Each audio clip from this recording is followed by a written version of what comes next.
it was almost like I went to Dubai out of desperation. But I say that because you see the pictures of me in Dubai. You're like, oh, FloBo's killing it. Yeah. But I landed without pay, right? I got paid after. So it was like I was risking being even more in debt with the Yeah. 7 members to get some kind of a cash to cover this dream of mine because I believed in what I was doing with that. Anybody there?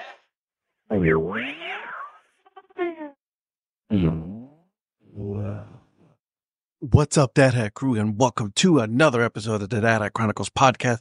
And this week, we finish my interview with FloBo Bice. Listen, on this episode, we talk about his time in Dubai, Grid League, and then also, you know, as content creators, sometimes we think that's like everything just happens overnight, right? But we don't see the struggles that a lot of us go through. Like, you know, we run out of money, or it just doesn't work out, or some of the content that we're putting doesn't get noticed. All of that, right? The struggles that we go through. So we talk a little bit about that as well. And then finally, we ended with my famous, not so famous questions. So I wanted to make sure that you guys had a good episode. I'm really proud of this one. You guys are going to enjoy it. So, guys, without further ado, I'll give you the episode. I love that. I absolutely love that. That's something I have to get better at. Like I'm an outgoing person. That's who I am, right? Mm-hmm. But I'm very outgoing in my own environment here, right? Something that I have to learn, get better at is when I'm out there. That's something that, like you said, it's like you start recording, right? You grab your phone and all that, and then all of a sudden somebody's like, yeah, and you with put your, the phone down. lady or your friends, like, all right, Hollywood, you know what I mean? You're like, no, I'm just doing this for the gram. Yeah, like, man, I'm just listen. Look at my YouTube channel. That's what it is. So, and it's funny because I've had so many takes making like my daily videos, which are less than 2 minutes, but there's so many takes that people just don't see. It's insanity. My first podcast, and in the modern era, because I used to podcast when I was a kid, it was literally me and my phone in my car because the car is nice and safe. Yeah, you know what I mean? it's your safe environment. Yeah, best sound acoustics, and I was like, hey, I'm doing a podcast or whatever. But then I think with the reps and just being comfortable with your voices, you be more comfortable doing it. But I don't forget those days at all. Like I go traveling, and people are like, oh, where's your travel videos? You're like, here's something, but yeah, I get so weird to be considered rude. Yeah, it's funny though. Like I love that, and you know, I see that, you know, and the one thing that we interacted with was the one that you took a picture of you, like, you know, you said you were in London with your peacoat and your coffee and all that. That if there's anything that was too funny to me, I was dying. Right? It was like, man, you're in LA, man, and you're like, actually, let's closure, and I'm like, bro, that is hilarious. I just rolled in there like I'm gonna be as alien as I possibly can. Manchester City scarf and the little cabby driver hat. It was great. That was great. I mean, I give you kudos for that, because I was like, you know what? You're making fun of yourself, but at the same time, you're making great content, and that's what it's all about. Yeah, man, we're all here for fun. It's a game. It's a game, and even the comedy game, because, you know, if anyone's watched that Cat Williams interview, sometimes you know how serious you can get because it's craft person against craft person. But at the end of the day, we gotta be funny. Gotta be able to laugh. Gotta have a good time, because what are we doing this for? You know? Yeah, absolutely. Let me ask you, and I think I saw it, and you know, before we go back into our baseball talk, but I did see something that did you do some videos on CrossFit? Oh, yeah. So, okay. So you talk about having dumb money. This wasn't dumb. But sometimes you ask ourselves what we do. We had $1 billion. Well, there's a league now it's called United Grid League. It's called Florida Grid League. Yeah, I saw that. Yeah. And it's like the team-based exercises that people compete around the line. Now, I used to live in Florida. Went to college the first time in Florida, went to Flagler College. Actually wearing the sweatshirt. Let's go. Yeah, let's go. So I get targeted ads for them, and they are looking for sponsors for the team. I was like, what does the sponsor do? Well, if you pay them a couple $100, they'll have a couple of the athletes say, hey, you know, shout out to my sponsors. And I was like, yo, how much for like a team logo? It's like this much. I'm like, I got Spotify money. So my podcast sponsored a Florida Good League team, and they ran the table. undefeated, first time rookie champ. Like my logo was seen over like 20,000 times, man. It was just That's done. awesome. So it was kind of like one of those like stupid moments, but kind of like snowballed into it. So I flew out there. I felt like I was like Steve Ballmer or like Mark Cuban in the crowd, like, team, get it together. Like last year was silly, dude. That's awesome. I was like, hold Shout on out a to second. Atlanta Oasis, by the way. Yeah, I'm literally seeing them right there on the website, Orlando Aces. That's awesome. That's Yeah, hilarious. yeah. That's what. Don't give me money, Spotify. You messed up. You don't messed up. You messed up. You gave me some Spotify money. Here we go. What to spend it here? That's amazing. The Orlando, I see them right there. There's like what 8 teams right there on the league. Current champs. Okay. All right. Good. Good for you. All right. Now that I got that question out of the way, because I was watching, I saw your Instagram. I'm like, hold on a second. I know grid. Oh, you do? Okay. Oh yeah. Yeah, dude. When I started doing CrossFit a long time ago. And then, you saw the CrossFit games and all that. And then he used to work for CrossFit, the guy who started the original grid. Mm-hmm. And then it was like every team I saw them, like there were these CrossFitters, these like massive, athletes. And you're like, man, I know these people, and they're doing their wall balls and all this other stuff. And I'm like, hold on a second. I thought grid kind of like disappeared for a while. Yeah, it actually did. So apparently this was like the last league, and that became so good, then they actually changed the name to United Grid League. But like Florida Grid League was like the last remembrance of it. And then they kind of wants to rebuild it. They're going to Vegas next year. It's a whole big thing. It's nuts. I love it. Love it. Imagine watching that, eating a hot dog. Okay, go ahead. You're saying? Oh, hey, listen, I don't care. Eating a hot dog, they can't eat the hot dog, but I'm going to, because they're doing that, and they'll throw up, as during Right. burpees and all that fun stuff. All right, so let's go back to baseball now that we got the grade. I do apologize, guys. I had to. Okay. Just how that goes. But as far as the Baseball United, right? So talk to me a little bit more about that, because you had an opportunity to travel some cool places. I'm not jealous at all. No, don't be. No, not at all. I'll tell you the story and you won't be. So it's okay. So let's hear it. So it was Cash Shake, which I knew from before because I watched Shark Tank. And Yep. Cash Shake is usually on like the worst of Shark Tank. He's the guy and that's also on YouTube. Like he had this idea for a brand, and the Sharks hated it, and he got like ripped to shreds online, right? Or on national television. Yeah. Years later, had this idea for a baseball league out in the Middle East. This is like back in February, which is good for us. I called it early. And I said, when I got to connect with Cheats in April, I said, oh, by the way, man, just put it in your ear. If you ever get a chance to talk to Cash Shake, can I be in the room? Because if you notice on the Black Baseball Mixtape podcast, it's just Cheats. He just does the main podcast line. I do more like the Instagram content. So we got a chance to talk with Cash in November. And it was a fantastic interview. Baseball United wants to bring the bat and ball sport to that region. They're more of a cricket thing. They have teams in India and Pakistan, and Cash is like half Pakistani and half Indian, half American. He's American, but half Pakistan, half Indian, and also you got Emirates. Hey, look, you guys are so good. Your perspective is so unique. Would you like to fly out to cover the East-West United game? We'll even give you a bit of a stipend out there as media, as a part of a press corps, to make sure you go up there and then you can make it happen. And Cheats, to his credit, was like, oh, I'm sorry, I'm going to the Bahamas in December, the Jazz Chisholm thing. Don't blink. I was going to Don't Blink. I can't make it. And it's Thanksgiving Day. I got a wife and kid. You can't just like do this. You know what I mean? Yeah. Hey, Phil, do you want to go? And I was like, yeah, I don't got a family. I'll go. Because frankly, I talked about dumb Spotify money. I was broke. I didn't have rent together. So imagine this, like you are following your dreams all year, traveling the country and doing commercials and sponsoring teams because you got to let go of your job. And now the money's gone. Like there is nothing there. Can't ask your parents everything. Credit cards are all maxed. You're like, do I get a real job? Do I like deliver groceries? Like, what do I even do? I've been in media 15 years. And so Cash was like, here's an opportunity. Cheats like, I can't go, but do you want to? It was almost like I went to Dubai out of desperation. But I say that because you see the pictures of me in Dubai. You're like, oh, Flo was killing it. But I landed without pay, right? I got paid after. So it was like I was risking being even more in debt with the Yeah. sentimental was to get some kind of a cash to cover this dream of mine because I believed in what I was doing with that. Now, I know that sounds like a cool story in the end because everything works out. I'm still living and breathing. I got bills I got to pay. It's all good. But I got in that plane to Dubai afraid. Not of Dubai.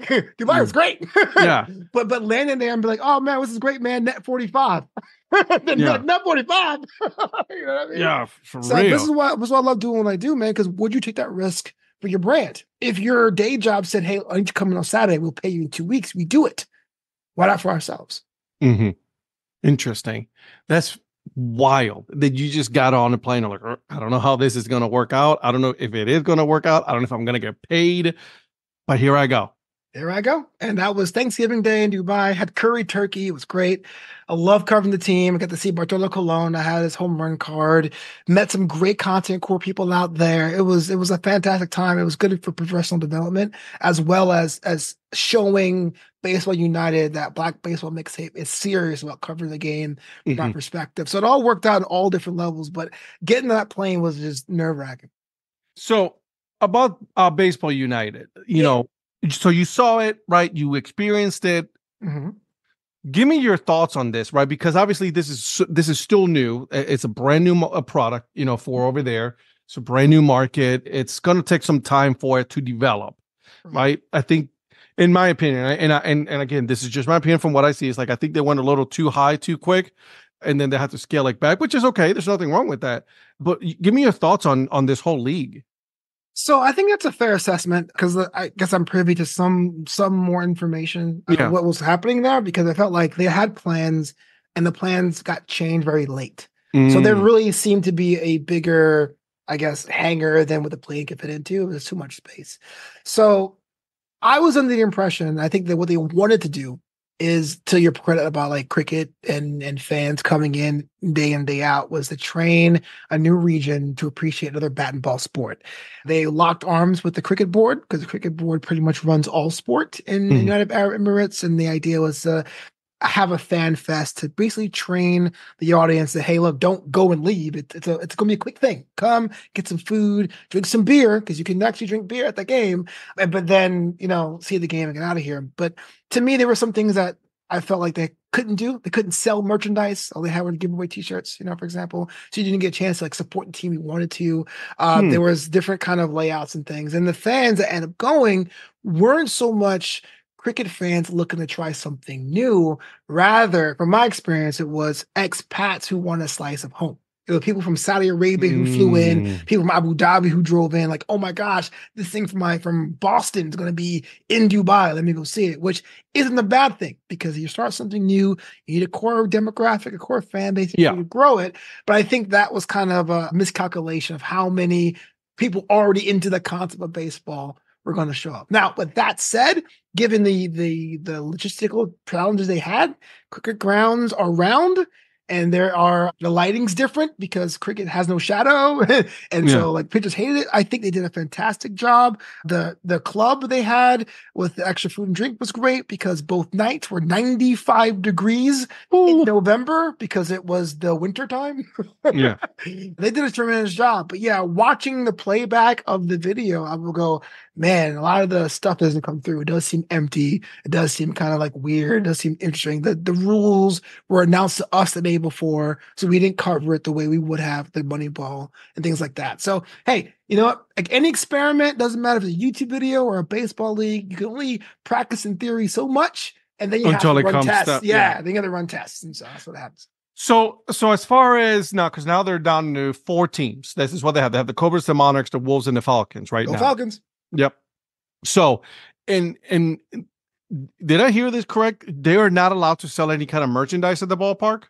At that event, there were no Okay. merchandise to be sold. So I'm not sure if when the season starts, they're going to have anything different or whatever. But like people would say, how come there wasn't like a baseball to buy or bats or anything like that? All they Mhm. had was one stand that was like giving away like Baseball United as a brand stuff. Gotcha. Not the teams themselves. Right. And I feel like that to me was so out of place. It almost feels like someone had to tell them you couldn't do that. Like, why would you go through that trouble of giving away stuff if you can sell stuff? Yeah. You know? Interesting. I like that. And so, but they are still playing. They are still planning on having a full season and all of that fun stuff. Yeah. When does it actually start? There are no dates hard firm, but it looks like it's going to be a winter sport based on the weather in that region. So I would assume basically this time next year, November, December. I think the league is set to have 60 games. So Mhm. whether or not that's going to be on a MLB pace of being 2 months or a 3 month or 4 month pace with less games per week with the travel being required, I'm not so Yeah, sure. for all that travel and all that. Interesting. Hey, listen, and there's nothing wrong with that because I mean, you got Robinson Cano, you got Bartolo Colon. I mean, you got some, is that Didi Gregorius as well in Oh there? yeah, yeah, absolutely, yeah. I even shout to Courtney Hawkins, man. He was like the best guy out there. The content core. There was 9 of us out there, and covering the game. Courtney put us under his wing, bought us Yeah. drinks at the bar. Friend for life, There friend you for go. life. But and I mean, Paulo Sandoval, like I mean, there's some names that that like you're like, all right, I know these guys. Like, I mean, I know these players. Like these are ex MLB players. They're playing there now. David Huff, Jair Jurgens. I mean, come on. Yeah, the gimmick or the intent, I assume, is kind of like how MLS is in the United States when they first started, having a lot of Hmm. older top flight players with their promise of building up the game for the young American core. And so you'll see on the Baseball United rosters, there's like prospects from Pakistan, India, Uganda, Hmm. Japan. So the idea was kind of like, okay, we know Japanese baseball is pretty much the number 2 league on the planet, give or take. But Yeah. why not have a fight for 3 or a fight for 4 over time? Interesting. I like that. That's amazing. Like, I mean, you have a mix group of people from like you said, not just the US, but like, Japan and the Caribbean, right? Because the Caribbean is really, baseball is one of the sports that's like heavily dominated there, right? And I think I love what you say about the MLS roadmap, right? Because like you're right. Like, when they first started, it was those old players that are, they're on the way out. They're like, hey, you want to come to the MLS? We're growing something here. And, you get to play still. You still get to Right, play. right. You still get to play. Yeah. And I don't think Messi would have gone to the MLS in 95. Like if he was the same experience, it just Um, wouldn't happen. Messi would have laughed at us. We're like, what are you got? What? No, get out of here. Absolutely. I'm a supporter of the LA Galaxy, and the first game this season is against Inter Miami. And tickets in my section go for $2,000. Shit. $2,000. So I'll be watching from afar because I can't It's that afford life, that. yeah. That's a lot of monies. You know what I mean? Wow, that's insanity. No hot dogs. So yeah, no, you're breathing air. That's it. That's all you get, and you get some water out of a water fountain. You know. Um, so as far as your brand and what you guys are doing and Black Baseball Mixtape and all that, what's in the works for you guys? Like I mean, because I know you guys are this baseball's about to start. We're about to hit it hard. What are you guys Yeah. planning? So definitely the Don't Blink Muhammad Shoki was a really another watershed moment for us. And Cheats got to chat with the Players Alliance and they actually did a special feature with them. So if you go to the Players Alliance YouTube page, there's like a discussion video that got released a lot last month. Cheats is actually the podcast of record on that group. So once you get it with the Players Alliance, as far as Black baseball is concerned, it's pretty great. A Mhm. lot of opportunities this year. The Juneteenth game in the South, the East-West game in Cooperstown. That's kind of like the big thing is All-Star game in Globe Life. A lot of our followers in the Discord are from the Mid-Atlantic Tidewater region. So we Mhm. may do a meetup or so over there. And me personally, I just posted this week on my own personal Instagram, kind of full circle moment. My undergrad, my communication professors did a documentary about baseball scouts.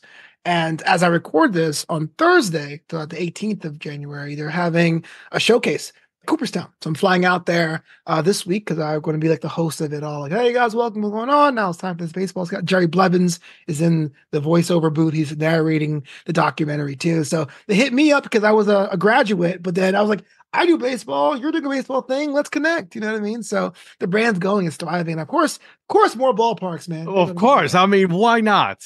that. So, are you going to hit some minor league ballparks? Is the question.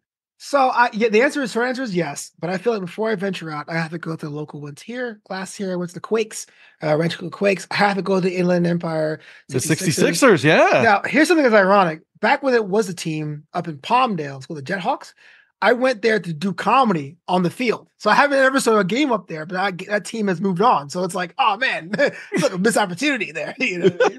But I want to be able to go there. I want to go see the Modesta, the other nuts, the The other nuts, yeah. team as well. And of course, this is kind of a deep cut, but one of the best baseball games ever made was MVP Baseball 2005. And Wow. we have you're gonna love this because you're a Miley guy. We have a situation we call the biscuit incident, where my guy Brian thought he was the best player in the game and he picked the Yankees, and I beat him with the Montgomery Biscuits. So I always wanted to go see the Montgomery Biscuits play just to rub in his face one more time. So that's on my And just list. picture and everything, get a hat there and all that fun Yeah, stuff. yeah, I yeah, love it. Yeah, Montgomery. I mean, great brand, by the way. That's one of the absolutely. coolest brands out there. If anybody, obviously, we're recording this on National Hat Day, right? So like anybody we get a hat Mhm. no matter what, because this is amazing. And by the way, I'm on the Players Alliance website right now, just so you know. Yeah, And there's your boy Sheets right there. fantastic. This podcast isn't even 2 years old. It's barely 2 years old. That's just nuts, man. That's awesome, right? I mean, It is. I love when I love seeing that. I love seeing people succeed in something that they love. That's it. I don't know what it is. It's like, obviously you can, there's some podcasts are not going to last or some they will, but like when you see something, when you see it, like, man, he did it. I'm Yeah. going to do this. I got to keep going because I know that I can make it as well.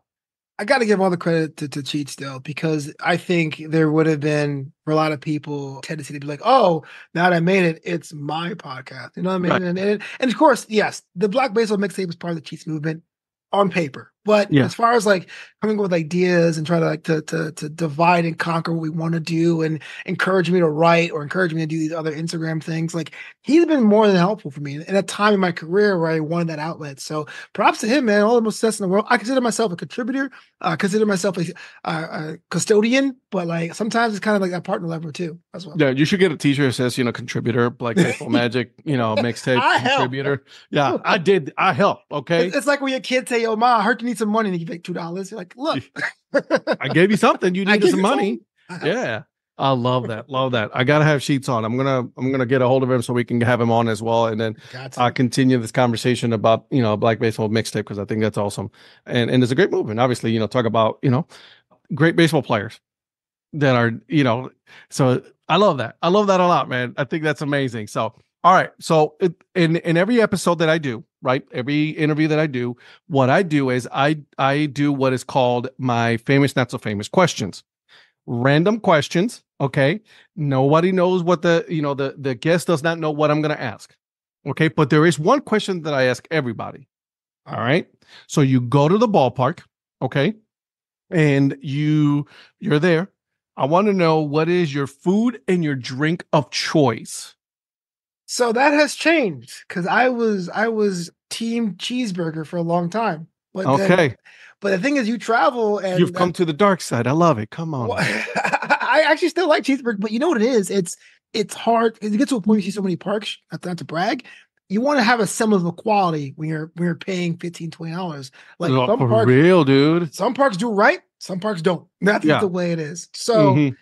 the answer to that question is my go-to is pretzel and beer. That's my Mm-hmm. go-to. But if it is dog night or if it's like a value menu, like in Arizona, I'll get a hot dog.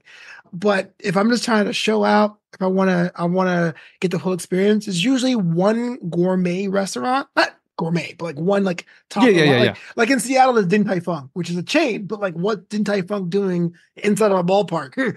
I gotta check that out as well. So, and when I was in Denver, they had Rocky Mountain oysters or bull I testicles saw your sliced. video. I was Saw like, your what? video. What's this? I gotta try it. You know what I mean? But So did you know what it was before you tried it? Did they tell you what it was? someone had told me that like years ago, like you know what it is, right? But I didn't think I thought they were trying like to scare you. But no, it legitimately is Yeah, some it is. slices. I had no idea. It was chewy. So yeah, pretzel and beer, that's universal. Ball like high school gyms have those pretzels, so you're fine. Yeah. But then yeah, hot dog and then whatever the fancy restaurant is. And then local beer or like like a national chain beer, what's your choice? I try to be as regional as I can. Like Milwaukee has like Spotted Cow, but if you go to like some of the ballparks, they don't, or they have what they call like the fake ones where it sounds local, but it's owned. Like By here a, in Dodger Stadium is Golden Road, but Golden Road is Anheuser Busch. You're like, yeah. well, is that local or whatever, but Is usually a lager or red. Is a mango cart part of Golden Road? Yeah, mango cart. Bro, Golden Road. I'm sorry, man, but mango cart is delicious. It is. No, I'm not knocking it, but I'm not going. But I get it. I get it because his ends the Anheuser-Busch. But like the cool thing about minor league baseball now, though, is a lot of minor league teams are working with a lot of microbreweries to create their own, brew for the ballpark, which I think it is an amazing thing. Baseball and beer. I mean, come on now. Right. No, when the Brooklyn Cyclones, well, I'm not sure this counts, but Brooklyn Cyclones, their beer is Coney Island Brewery because it's at Coney Island. Yeah. Even though Coney Island's owned by like Sam Adams. Sam Adams is still small enough to be like, oh, okay, cool. You know what I mean? But lagers, reds, pilsners at a game. There you go. I love it. Yeah. I love it. All right. So here's my question. See a soccer game or a rugby match? Both. Galaxy are my team. I'm actually going to Vegas on March 2nd because Australian Rugby, NRL, is going to have their American showcase this year. Shut up. They're coming? Yeah. My team, the Roosters, will be playing there. So I'm going out there to check them out. All right. Okay. Play Monopoly or Scrabble? Monopoly Junior.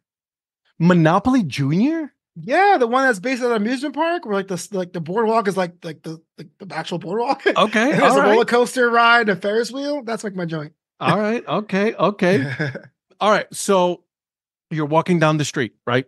You're walking down the street and you find 10 G's. What is the first thing that you do? Look and see who's looking at me. Am I alone? Yeah. Are there strings? This is for you, baby. Like what's the first thing that you buy? You know what I mean? Just everything I do. I was like, I'll make sure I'm not getting caught up. I was like, hey, babe, is there a string to this? Am I gonna get shocked or something? But what's the first thing? I say you're from Brooklyn. Yeah, right. Hey, right. What's the first thing that you do? What's the first thing that you buy with that money? It's yours now. It's good.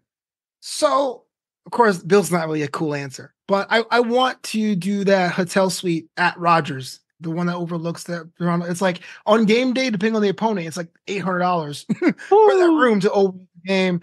$200 in the off season. That'd be kind of cool to do that. That's be the first like immediate thing that came to my head.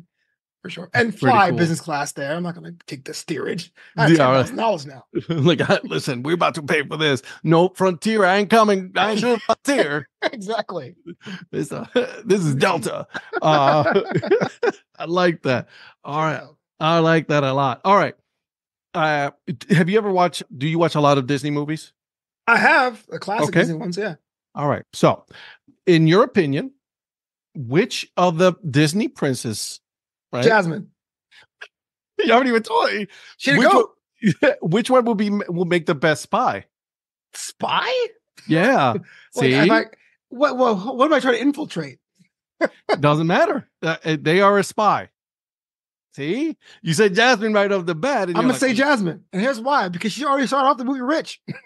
Everybody else married into wealth. She already had the money. She was like, I'm just going to do what I do. I'm the new Batman. Yeah, and she picked a brown brother at the end of it. Jasmine. All day. All day. Here we go. Jasmine got mad kudos from everybody. All right.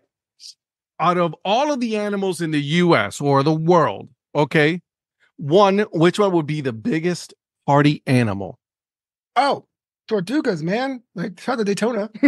Leatherback turtles, man. They're in the water chilling, always by a beach bar. Like, they're just having time in their life. They don't pay rent. Nothing wrong with that. Yeah. Yeah, you're right. You're right. They're just chilling. I'm like, we're this is easy life for us. Come ashore, drop some eggs, go back to the water. Like, it's nothing. Like, come on, man. Bye. That's okay. I love that. All right. And then the number 2 question, and this is where I leave you with, my friend, is out of all the animals again, which one is the biggest, do you think is the biggest a-hole? Sheep. Black belly sheep. My parents are from the West Indies. I Google this. Black belly sheep are the most they're annoying. They cry in the middle of the night. They don't want to be moved. They poop everywhere. Once you see one, you're like, I can't. Oh my God. That's hilarious. You're like, there was no hesitation whatsoever. Some people usually take a minute to think about it. You're like, no, black belly sheep. That's it. That's who they are. Forget it. Yeah, they were raised right. Oh man. Well, thank you so much for doing this, dude. I had a blast doing this. Where can people find you on the socials, my friend? Yeah, on the Instagram, I'm at Flobito. That's FLOBITO. With the Spanish, I Flobito.com. like it. Oh, you know what? That's a cool story. I'll tell you that after we get off the air, why that is. But yes, Flobito on Instagram. Make sure to check out the Black Baseball Mixtape. New episodes every Monday. Mark Cheatham on the microphone in the community conversations with me and him on Sundays at Instagram as well. Love it. Love it. Thank you, my friend. And then make sure you guys are following. I'm going to put everything on the show notes so that way you guys can go and make it easy as well. Until then, make sure you guys hit the subscribe button, hit the like button, all that fun stuff so that way you guys are always in the know when a new episode drops. All right, guys. See you later.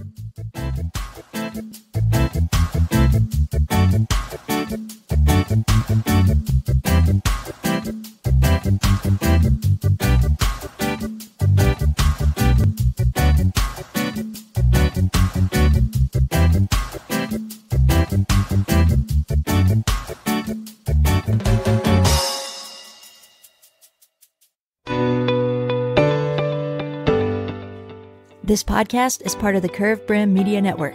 Here are some of the other members of Curved Brim Media.